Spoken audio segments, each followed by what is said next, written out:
Bismillahirrahmanirrahim. Assalamualaikum warahmatullahi wabarakatuh. Waalaikumsalam warahmatullahi wabarakatuh. Alhamdulillahilladzi arsala rasulahu bil huda wa dinil haq liyudhhirahu 'alad dini kullihi wa kafa billahi syahida. Asyhadu an la ilaha illallah wa asyhadu anna Muhammadan 'abduhu wa rasuluh. Allahumma shalli ala sayyidina Muhammadin wa ala ali sayyidina Muhammad fil alamin innaka Hamidum Majid. Rabbi shrah lana sudurana wa yassir lana umurana wa hlul 'uqdatam min alsinatina yafqahu aqwalana. Allahumma anfa'na bima 'allamtana wa 'allimna ma yanfa'una warzuqna uluman tanfa'una fid dini wad dunya wal akhirah. Alhamdulillah, bapak-bapak, ibu-ibu, ya, yang dimuliakan oleh Allah Subhanahu wa Ta'ala, pada kesempatan malam hari ini kita masih bisa bertatap muka kembali, walaupun via Zoom maupun teman-teman yang hadir melalui streaming Facebook Dompet Duafa Hong Kong. Alhamdulillah kita masih diberikan kesehatan oleh Allah Subhanahu wa Ta'ala, terutama sehat. Kita masih memegang teguh iman kita, Islam kita, dan mudah-mudahan Allah wafatkan kita dalam keadaan husnul khatimah, Amin. memegang teguh tali agama Allah Subhanahu wa taala. Salawat beriring salam semoga tetap tercurah limpahkan kepada panutan kita, kudu hasanah kita, Nabi Yuna Muhammadin sallallahu alaihi wasallam. Allahumma shalli wa sallim wa barik alaih. Alhamdulillah, bapak-bapak, ibu-ibu yang dirahmati Allah Subhanahu wa taala, pada malam hari ini kita lanjutkan kembali rutinitas aktivitas kajian kita pada Kamis malam, malam Jumat, kolaborasi antara Dompet Duafa Hong Kong dengan IMAH, Indonesia Muslim Association in Hong Kong, yang selalu hadir setiap pekannya tanpa libur apapun. Jadi ini kalau saya semenjak 2023 ini masuk ke program ini sampai saat ini nggak pernah rasanya saya merasakan Jumat malam, iya mohon maaf Pak Di. Ya Jumat malam, bukan malam Jumat, Jumat malam. Nggak pernah rasanya ada libur sama sekali, walaupun itu malam takbiran. Terakhir itu bukan malam takbiran, kalau nggak salah pernah hari ini sholat Id, besoknya besok malamnya kita langsung mulai aktivitas kembali. Ya, kalau nggak salah terakhir itu. Tapi alhamdulillah ini merupakan salah satu keistiqomahan yang dilaksanakan oleh bapak-bapak dan ibu-ibu sekalian, walaupun dengan banyaknya aktivitas tapi tetap berjalan semaksimal mungkin, dan ini mudah-mudahan sampai kapanpun akan terus berjalan. Bapak Ibu, Bapak-bapak, Ibu-ibu dari Allah Subhanahu wa taala, insya Allah pada pekan eh, ini, pada malam ini insya Allah kita akan membahas tema yang berkaitan dengan kita sekarang memasuki bulan Al-Muharram, bulan pertama dalam kalender Hijriyah. Berarti sekarang bulan Al-Muharram 1447 Hijriah. Insya Allah akan dipandu oleh guru kita Ustadz Gendri Nuswantoro berkaitan dengan keutamaan bulan Al-Muharram. Kita sama-sama dengarkan, kita sama-sama simak. Jangan lupa jika nanti ada yang bertanya, monggo bisa di kolom komentar Facebook Dompet Duafa Hong Kong, ataupun yang langsung via Zoom bisa langsung bertanya langsung kepada Ustadz Gendri Nuswantoro. Kami berikan kesempatan kepada Ustadz Gendri Nuswantoro. Falyatafadhal mashkuran. Fadhal. Assalamualaikum warahmatullahi wabarakatuh. Waalaikumsalam warahmatullahi wabarakatuh. Alhamdulillah nahmadu wa nasta'inu wa nastaghfiruh wa na'udzu billahi min shururi anfusina wa min sayyiati a'malina. May yahdihillahu fala mudilla lahu wa may yudlil fala hadiya lahu. Asyhadu an la ilaha illallah wahdahu la syarika lahu wa asyhadu anna Muhammadan abduhu wa rasuluh. Wa sholli ala Muhammad wa ala ali Muhammad subhanaka la ilma lana illa ma 'allamtana innaka antal alimul hakim. Alhamdulillah, jazakumullah khairan Ustaz Fajar, Pak Adi yang sudah bergabung juga ini di kesempatan Jumat malam yang penuh berkah ini, yang istiqomah, kita ngaji online, streaming, mudah-mudahan ini menjadi keberkahan tersendiri bagi kita semuanya. Amin ya rabbal alamin. Salat salam tercurah untuk Rasulullah Muhammad Sallallahu Alaihi Wasallam. Pesan mulia senantiasa kita jadikan teladan panutan dalam kehidupan sehari-hari.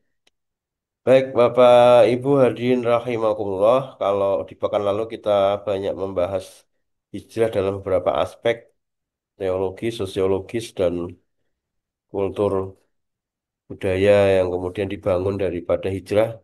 Maka di malam hari ini kita coba perdalam lagi terkait dengan Muharram, karena memang ini adalah bulannya Allah Subhanahu wa Ta'ala.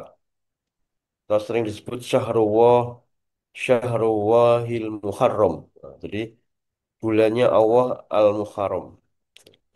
Karena bulan ini bulan yang oleh Allah Subhanahu wa taala dimuliakan. Kalau ada Baitullah, rumahnya Allah. Kalau ada Abdullah itu hamba Allah. Kalau ada Naqatullah, untanya Allah. Maka Muharram itu adalah Syahrullahil Muharram. Bulannya Allah Subhanahu wa taala. Sehingga ketika segala sesuatu itu disandarkan, maka berarti di situ ada kemuliaan. Baitullah, rumah Allah. Nah, berarti di situ ada ada kemuliaan. Kemudian Abdullah, hamba Allah. Nah, berarti di situ ada penyandaran itu ada makna kemuliaan. Sama tadi Baitullah berarti rumah Allah. Di situ ada yang mulia. Nah, ketika kemudian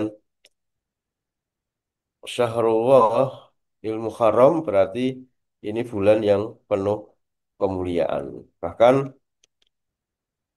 bulan ini disebut oleh Hasan Al-Basri itu bulan yang lebih agung di sisi Allah Subhanahu wa taala setelah Ramadan. Jadi bulan yang agung di bulan Muharram ini.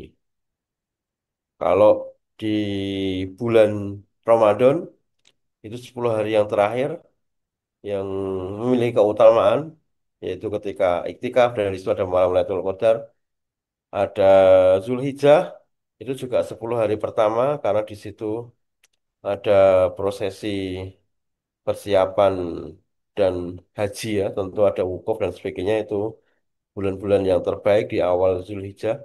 Maka di Muharram ini juga ada 10 pertama di bulan Muharram, termasuk tanggal 10 Muharram itu juga disebut sebagai Yaumul Asyura atau bulan yang penuh dengan kebaikan karena di bulan itu di tanggal itu 10 Asyura ini atau 10 Muharram ini Yaumul Asyura ini dikisahkan bahwa Nabi SAW ketika tiba di Madinah belum mendapati orang-orang Yahudi itu berpuasa pada hari Asyura. Mereka ditanya tentang masalah itu, kemudian mereka menjawab ini adalah hari di mana Allah memenangkan Musa alaihissalam dari Bani Israel atas Fir'aun.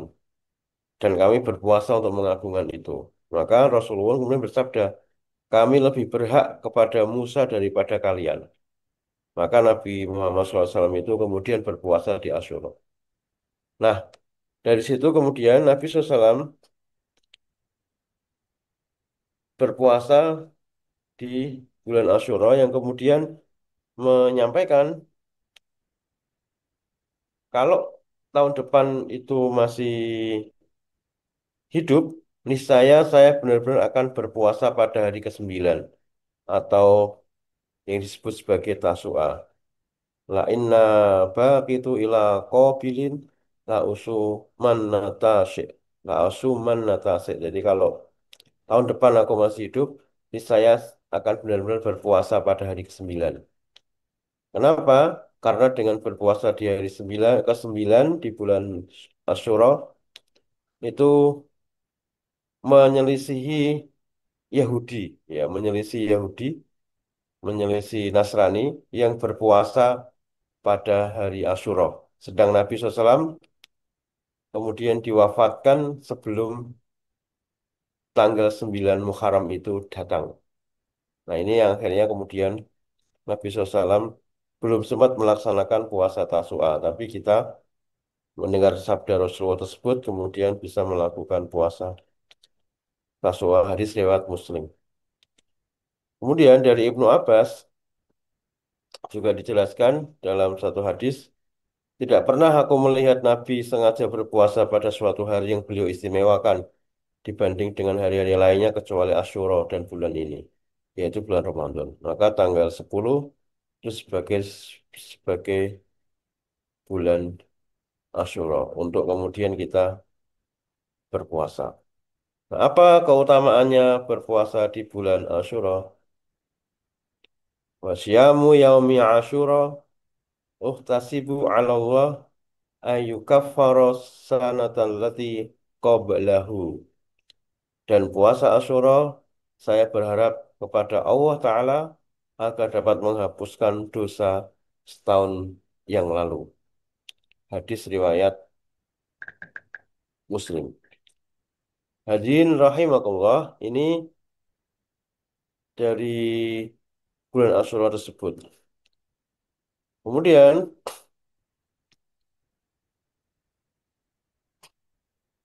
ada beberapa hadis, tapi memang ini hadisnya cenderungnya lebih ke hadis palsu ya, atau hadis yang tidak ada sahih ya. Termasuk ada anjuran mandi, bercelak, ada juga yang minum susu gitu ya. Nah, itu tidak ada dasar yang sahih. Tapi banyak orang-orang kita melaksanakan. Jadi kalau pas Asyura itu minum minum susu. Hadirin rahimakumullah. Nah, dimaknai pula bahwa Asyura ini kalau kita berkaitan dengan hijrah Rasulullah SAW, karena memang ini berkaitan dengan hijrah. Kalau kemarin kita bahas kajian-kajian hijrah dalam beberapa aspek, maka ada golongan-golongan yang wajib hijrah. Nah, hukum hijrah. Orang-orang yang kemudian berjuang di jalan Allah Subhanahu wa taala berhijrah. Nah,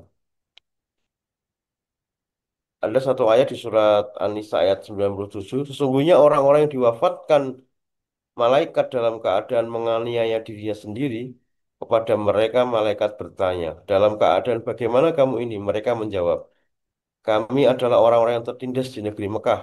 Para malaikat kemudian berkata, bukankah bumi Allah itu luas sesungguhnya sehingga kamu dapat berhijrah di bumi itu? Orang-orang itu tempatnya di neraka jahanam dan jahanam itu seburuk-buruk tempat kembali. Nah, Allah Subhanahu wa taala mensifati orang-orang yang kemudian tidak mau berhijrah ketika itu termasuk orang-orang yang menzalimi diri mereka sendiri. Padahal ketika itu mereka tertindas. Mereka terzolimi dan mereka bahkan diperintahkan oleh Allah Subhanahu wa taala berhijrah, tapi justru mereka tidak mau berhijrah. Sehingga kita juga ketahui bersama ketika dulu sebelum hijrah, Nabi SAW itu kemudian diintimidasi ekonomi dan sebagainya, kemudian diperintahkan oleh Allah Subhanahu wa taala itu berhijrah walladzina amanu wa hajaru wa jahadu bi amwalihim wa anfusihim aqdamu darajatan indallah. Bahwa siapa orang-orang yang beriman, berhijrah, kemudian berjihad di jalan Allah Subhanahu wa taala dengan harta dan jiwa, maka aqdamu darajatan indallah. Allah akan memberikan derajat yang tinggi di sisi Allah Subhanahu wa taala. Kemudian golongan yang tidak wajib hijrah. Apa yang dimaksud golongan yang tidak wajib hijrah? Al-mustad'afina minar rijali wan nisa wal wildani yang la yastati'una hilatan wa la yahtaduna sabila. Kecuali mereka yang tertindas laki-laki atau wanita ataupun anak-anak yang tidak mampu berdaya upaya dan tidak mengetahui jalan untuk hijrah. Nah, ini kewajiban ini adalah orang-orang yang kemudian tertindas tapi dia mengasingkan diri dari tekanan orang-orang kafir dan dia bersabar melaksanakan agamanya dari gangguan-gangguan mereka. Nah, ini makna orang-orang yang kemudian tidak berhijrah. Nah, kalau ini gambarannya kita sudah mengetahui kisah-kisahnya termasuk Ashabul Kahfi ya, yang dia bersembunyi di gua untuk mempertahankan iman dari gangguan orang-orang kafir ketika itu. Maka dia memilih untuk mengasingkan diri, bersabar melaksanakan agamanya teguh di dalam tauhid. Sehingga itu digambarkan oleh Allah Subhanahu wa taala kisahnya Ashabul Kahfi. Kemudian golongan yang dianjurkan untuk hijrah.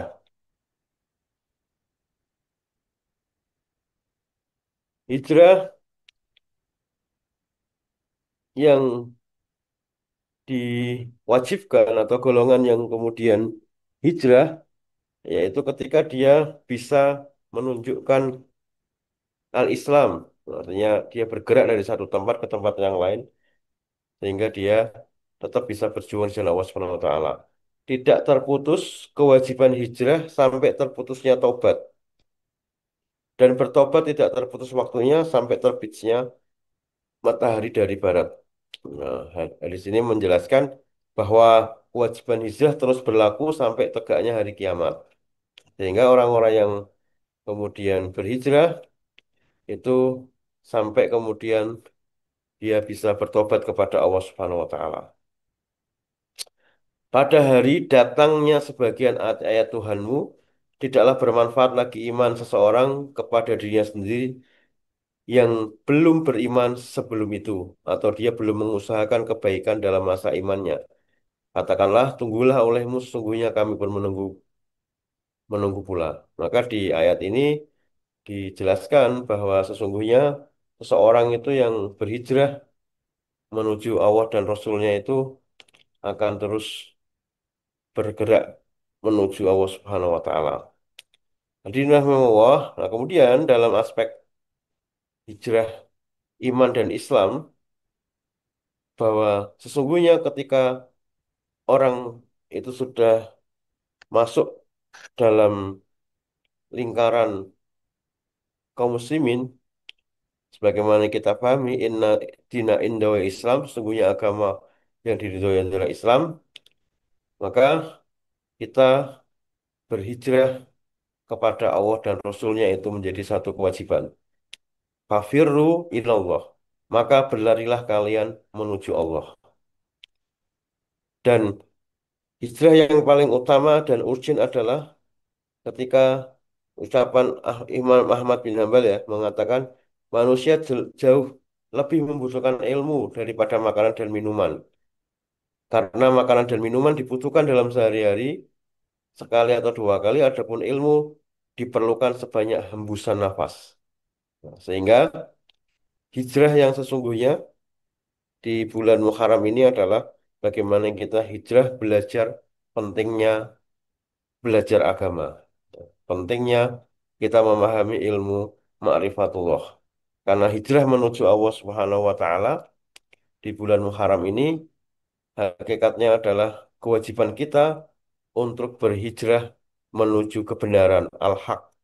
Karena al-haqqu min rabbikum, kebenaran itu hakikatnya adalah milik Allah Subhanahu wa taala. Sampai kemudian wala tamutunna illa wa antum muslimun dan janganlah kalian mati kecuali dalam keadaan menjadi orang-orang yang mukmin. Nah, hadirin rahimakumullah.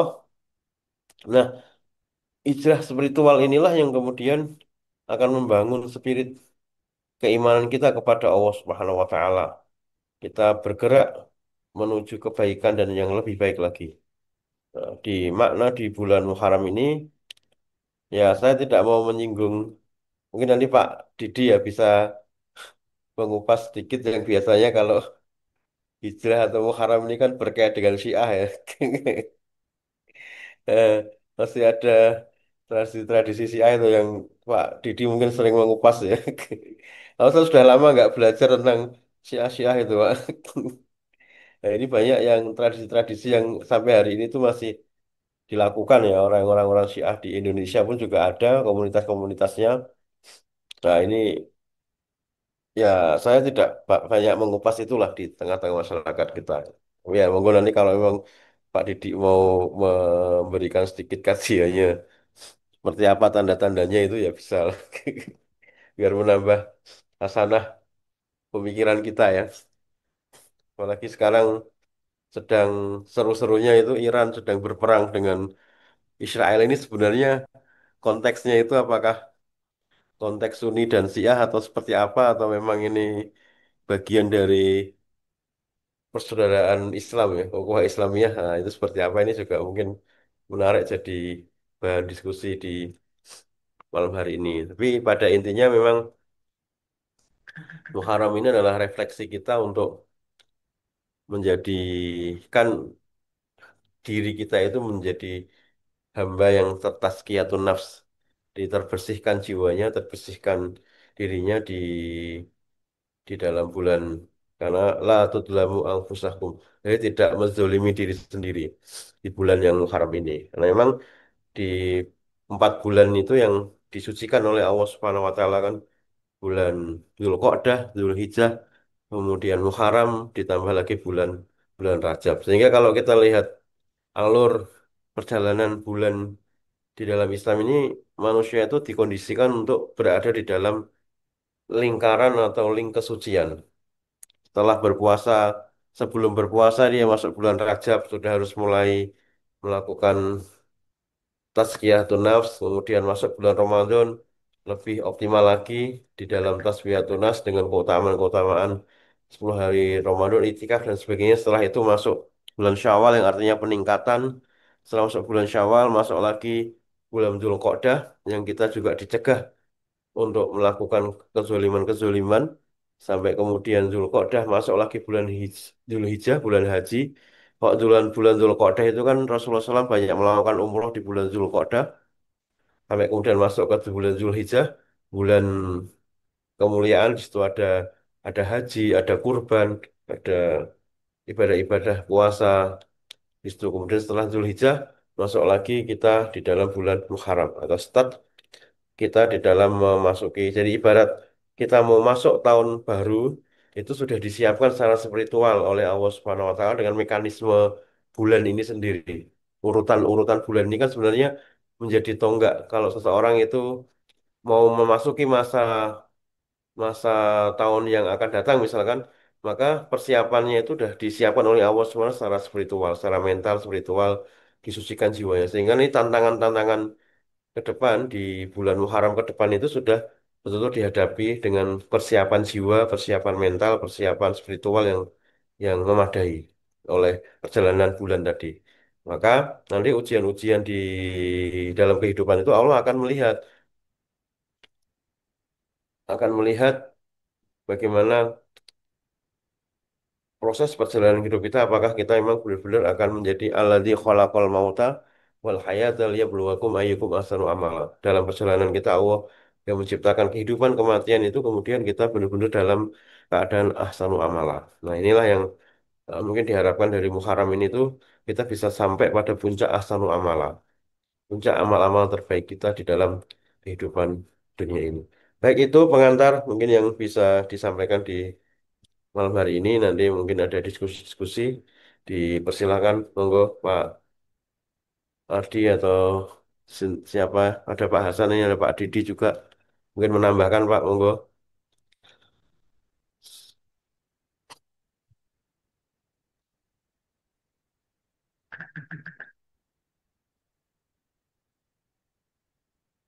Ini ada tinjauan-tinjauan yang lain juga boleh. Siapa? Saya maaf saya telat. Assalamualaikum warahmatullahi wabarakatuh. Kalau Waalaikumsalam Iya, warahmatullahi wabarakatuh. Lama tak sua ini Pak Didi, iya, Masya Allah. iya, kemarin iya. sudah Saya dari baru pulang safar. Saya time zone-nya berbeda soalnya kemarin. Ya sekarang alhamdulillah udah balik di Hong Kong. Alhamdulillah. Ah, jadi tadi karena Ustadz Ganda nyebut nama saya terpaksa saya menyahut ya. Oh ya harus tuh wajib itu. Eh, Pertama memang mengenai pemilihan Muharram sebagai apa? Sebagai bulan pertama itu sebenarnya kan tidak spesifik ya, maksudnya tidak pemilihan hijrah sebagai awal tahun dan pemilihan Muharram sebagai awal itu setelah meninggalnya Rasulullah SAW.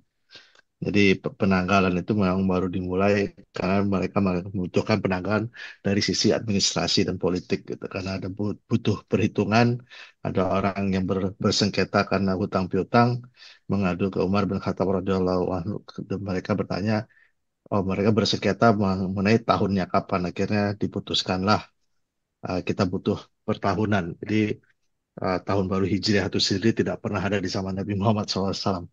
Jadi mungkin ada ini yang berbeda ya, tapi kurang lebih seperti itu. Karena itu dilakukan oleh para sahabat. Dan sahabat sendiri waktu itu berpikir apa ya kita pilih sebagai uh, tahun satu itu, apakah lahirnya Rasulullah, apakah ininya Rasulullah atau wafatnya Rasulullah. Akhirnya kalau nggak salah Ali bin Abi Thalib radhiyallahu anhu menyarankan untuk menggunakan hijrah karena perpindahan suhu politik atau suhu kondisi kenegaraan atau kemasyarakatan ummah kita tuh dimulainya di sana. Jadi keberadaan dan keberlangsungan umat itu menjadi titiknya. Jadi bukan di link kepada Nabi Muhammadnya, tapi di link ke umatnya. Jadi subhanallah gitu. Jadi menunjukkan bahwa Rasulullah itu memang is a prophet. Jadi bukan orang yang mencari tenar gitu. Dan para sahabat mengerti itu. Nabi Muhammad bukan orang yang mencari ketenaran, tapi memang menggunakan uh, hal-hal yang itu yang pertama. Yang kedua, kenapa kita berpuasa beribadah di surah? Surah itu artinya 10 ya. As-surah, the ten of the ten of Muharram. Kalau di Islam di Sunni atau mungkin Ustaz tadi ngomong-ngomongnya Sunni. Kalau di Sunni karena memang para sahabat melihat orang-orang Yahudi waktu itu beribadah di hari itu gitu. Kemudian ketika mereka melapor kepada Rasulullah, kenapa mereka beribadah? Karena mereka mengingat satu event tertentu. Saya lupa, mungkin Ustaz nanti bisa bantu mengingat event tertentu di Nabi Musa alaihissalam, dan Rasulullah berkata sesungguhnya Nabi Nabi Musa itu lebih dekat ke aku daripada ke orang, karena mereka sudah berbeda agama. Mereka mengkaitkan diri mereka ke Nabi Musa, tapi agama mereka tidak lagi Islam. Makanya aku yang lebih dekat, karena aku yang Islam. Karena event yang terjadi dengan Nabi Musa itulah yang dijadikan puasa. Sementara orang Sunni, mereka juga punya, orang Syiah, mereka punya peringatan Karbala. Asyura juga, 10 of Ramadan. Hanya saja berdirinya Syiah politik menjadi Syiah agama, dari Syiah politik menjadi Syiah teologi, itu titik beratnya itu adalah kejadian ketika terbunuhnya Husain bin Abu Thalib radhiyallahu anhu di Perang Karbala. Itu kejadiannya tanggal 10 Muharram. Dan itulah yang menjadi lambang titik pergerakan politiknya yang berubah perlahan, tapi pasti menjadi pergerakan politik dari Syiatu Ali menjadi Syiatu Alinya menjadi politik dari politik menjadi teologi atau agama. Jadi berbeda ini ya. Dan perayaan Asyura dipakai untuk perayaan mengingat-ingat dosa mereka terhadap Hussein yang tidak mampu mereka tolong, walaupun mereka janji mau nolong, mau mendukung, mau berbaiat, ternyata mereka melarikan diri semua. Dan karena melarikan diri itu semua akhirnya Husain terbunuh dan tak tertolongkan lagi, dan mereka menyesal sampai memukul-mukul badan, dan mukul-mukulnya itu berkelanjutan sampai akhirnya mencederai diri. Mungkin itu secara sekilas kurang lebih seperti itu insya Allah.